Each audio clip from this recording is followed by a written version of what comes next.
Hello. In the previous video, I have explained how the instrumental variable works and how the instrumental variable can identify the effect of an endogenous variable on the dependent variable. So the previous explanation was more casual and just intuition, and it was not that rigorous. So I'm going to show you how to prove the identification and how our estimation later is going to work in this video. So there are two different approaches to the instrumental variable. One is the IV approach. I would call it moment approach. So later you will see why I call this moment approach. One approach, and the other approach is called the fitted value approach. So let me explain the IV approach first. It is the idea is in this approach, the main idea is that we have two assumptions.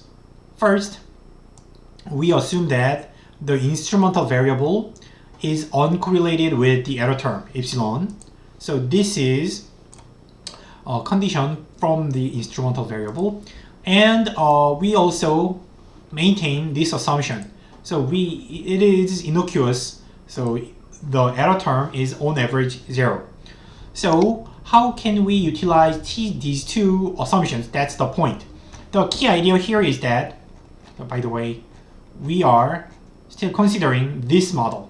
So this is what we want to identify, and we maintain this and this. There are two assumptions we impose, and the main underlying idea is we have two informations.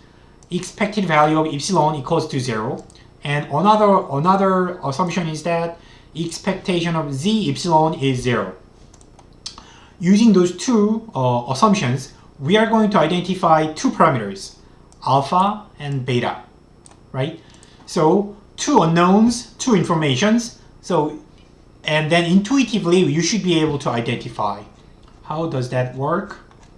It works like this. First, just take expectation on the linear regression equation. Then you get you don't have the epsilon expected value of epsilon will be 0. So you get this equation. And if you take expectation on both sides after multiplying z, then you get another equation. Also, the epsilon disappears by this assumption. So this assumption yields this, and this assumption yields this equation. Then again, two equations for two unknowns you can solve. And also you have to understand that all these expectations are identified. So expectation of y, expectation of x, expectation of zy, z, and zx, all of them can be identified from the data if you had an infinite number of observations, right? So it's simple. You can accurately estimate those. So then known, and the only unknowns are alpha and beta. And then it's two linear equations. You can solve them for alpha and beta, and then you are going to get this. Right? I believe you know how to solve for alpha and beta from linear equations.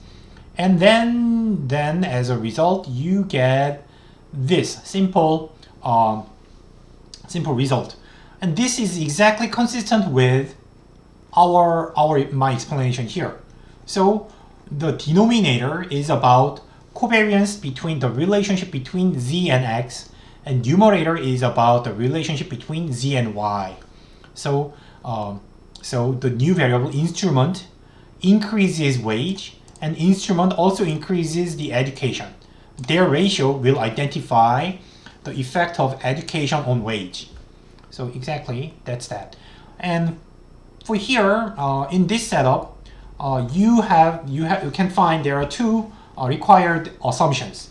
One is that the denominator should not be zero. Should not be zero. It should be non-zero. If the denominator is zero, you cannot identify. Same thing here. Denominator should not be zero. So if this is zero, then there is no identification. Unknown disappears from the equation. So it's a simple intuitive assumption, and we call this assumption as the relevance assumption. It's relevance. The relevant has to be, Z must be relevant to Y. And the other assumption we need is the exclusion or independence or exogeneity assumption. It means that the covariance between Z and epsilon should be zero. So basically, this is it. These two assumptions imply this. And it implies that Z is not affecting Y directly, not through epsilon, not directly. So this was the assumption we considered in the intuitive explanation. By the way, another interesting point here is that when you see this formula, you may consider the classical linear regression case as a special case of this result when Z equals to X. Suppose that you have suppose that you use X itself as an instrument for X itself, right? So if you assume that instrument is yourself, of course it's just theoretical approach, and then it becomes the covariance divided by variance, which is the how you identify the classical linear regression model. So this is so we use the moments from the assumptions, and then it becomes just a system of linear equations. That's IV approach, and we use this idea later for estimation. So you are going to see similar idea again and in more general setup later. And then the other approach is the fitted value approach, which is a little bit more involved. So let's think about, now we explicitly assume that, so we put more structure on the model. So first, equation is simple. Its wage is determined by education and ability. And in addition to the original equation, I assume that the education is determined by date of birth, quarter of birth, and something else. I don't know. I do not put any interpretation for Xi. It's a reduced form approach. So Xi does not play any role here. Anyhow, I project X onto Z. And so you have two regression equations now. So and then we call this two-stage regression, or there are many different names. And here we make some assumptions. First, epsilon is expectedly zero, and Xi also expectedly zero, and covariance between Z and epsilon is zero, which is the endogeneity, exogeneity or exclusion or independence assumption we needed. And we assume that Z and Xi have no correlation, zero correlation. So you may think it as an assumption, or this is just a result of linear projection. So I explained how you can view, like we do not have put any meaning on Xi. So always you can make Xi uncorrelated with Z if you use linear projection. So you may think it as an assumption or may not be an assumption. However, we still have this problem, endogeneity problem. And this endogeneity, because we specified how X is generated, you may interpret the endogeneity as this. So that is, you can think it this way. Epsilon is unobserved ability. So it is unobserved by the researcher. You don't know how smart a person in the data is. you see like person number 1, person number 2, person number 3. You observe their education, their wage, but you don't know who they are. So you don't know how smart they are. So epsilon is unobserved. However, even if the researcher does not observe it, but themselves, they know how smart they are, right?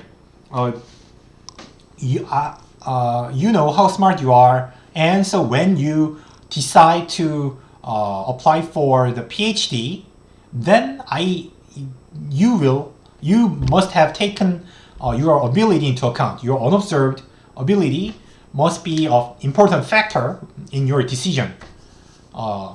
So your education is determined by your date of birth and something I don't know what it is, but it includes ability. So ability is one of the factors included in Xi. So that is this.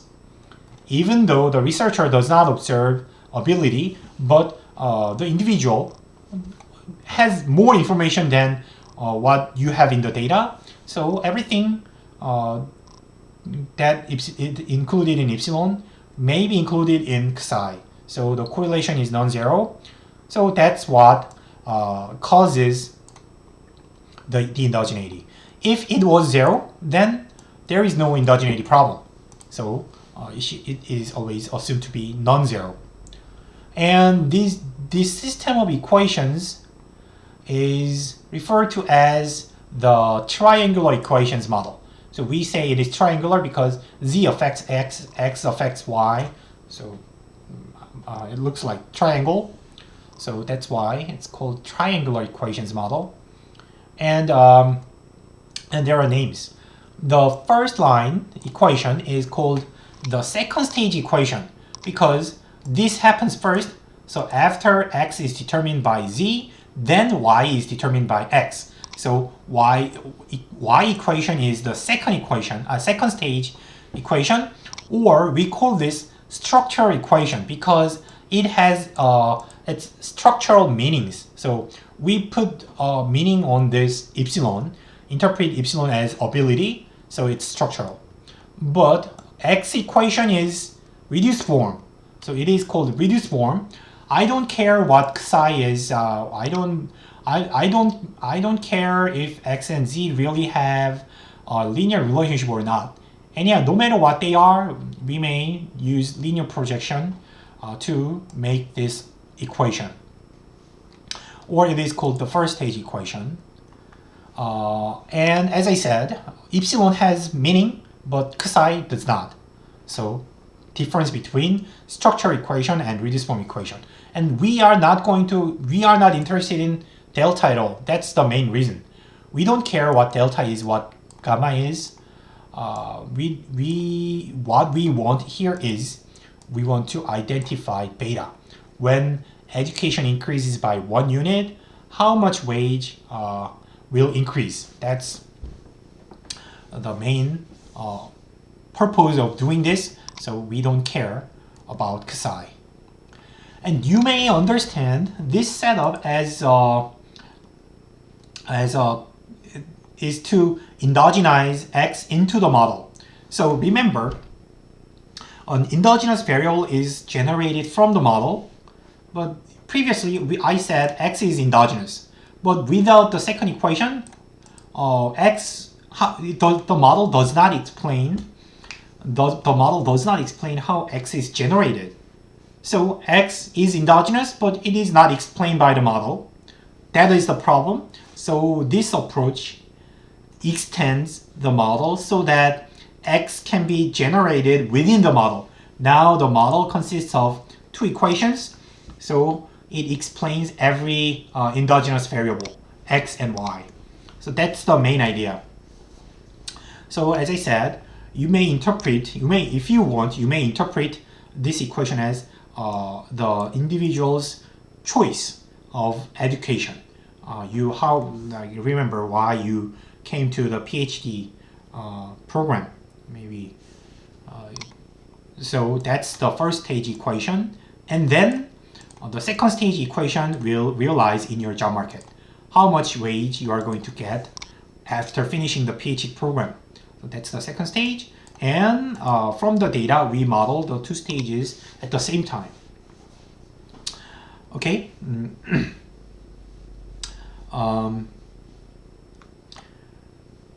And then okay, so and then how do we identify beta? So setup is okay.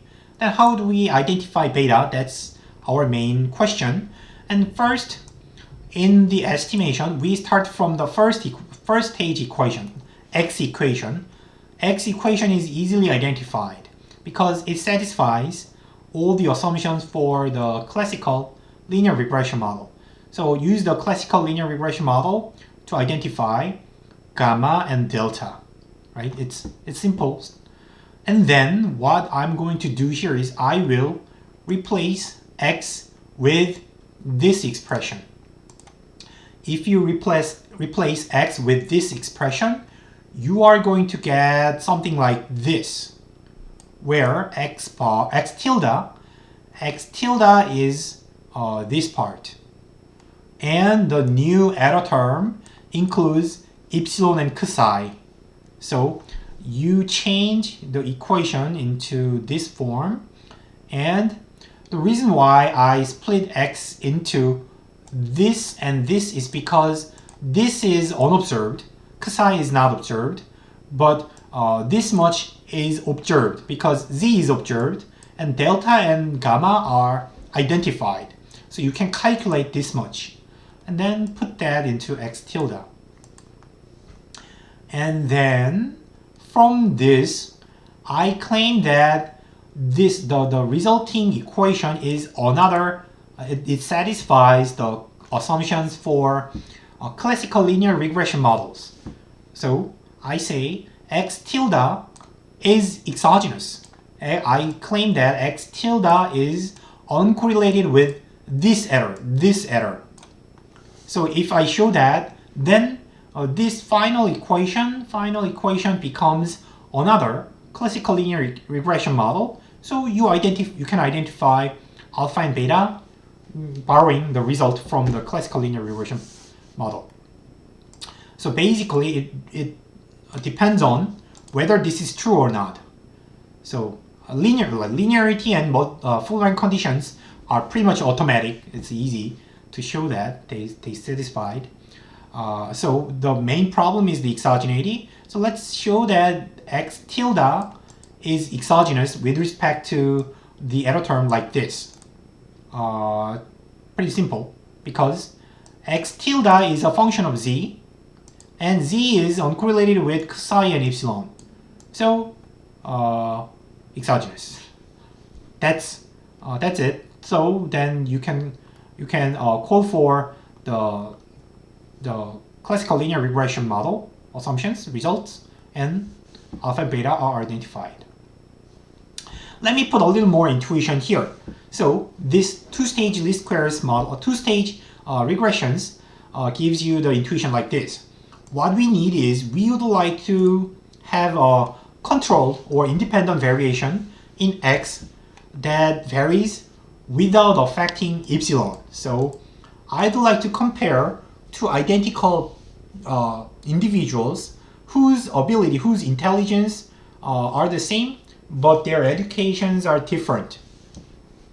And then that can be achieved by decomposing x into two parts. One part x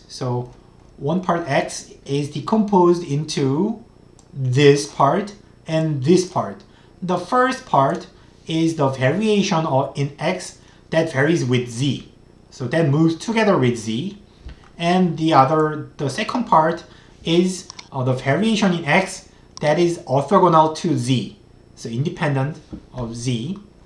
And then what you can see from here is that the variation with moving together with z is by definition always exogenous.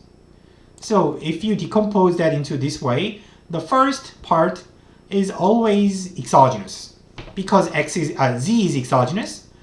Its linear function is also exogenous. So this variation is exactly the variation we want. it moves, it varies without affecting epsilon, uncorrelated with epsilon. So we may use this variation, and then and mathematically the intuition survives. X tilde is the linear projection of x onto z, and by the property of linear projection, the variation along with z is guaranteed to be uncorrelated with epsilon by this assumption and this. By these two assumptions, z is always uncorrelated. If z is uncorrelated, the linear projection on z is also uncorrelated. And but psi is the variation that we lose. We cannot utilize psi in our identification. So, but we don't have any choice. We had to overcome the endogeneity. So we have to lose some information in psi. And so the price is inefficiency. Because of the lost variation, your standard error will be larger and it will be less accurate, or estimator will be less accurate. And then same intuition goes, can be extended to that if you have more instruments, then you can capture more variation in Z, within variation in Z. Say again. So the more instruments you have, the more variation you can collect, you can utilize. So your estimator will be more accurate. So this intuition is also what you can learn from the model. Okay, it becomes long again. I'm going to stop here. See you in the next lecture.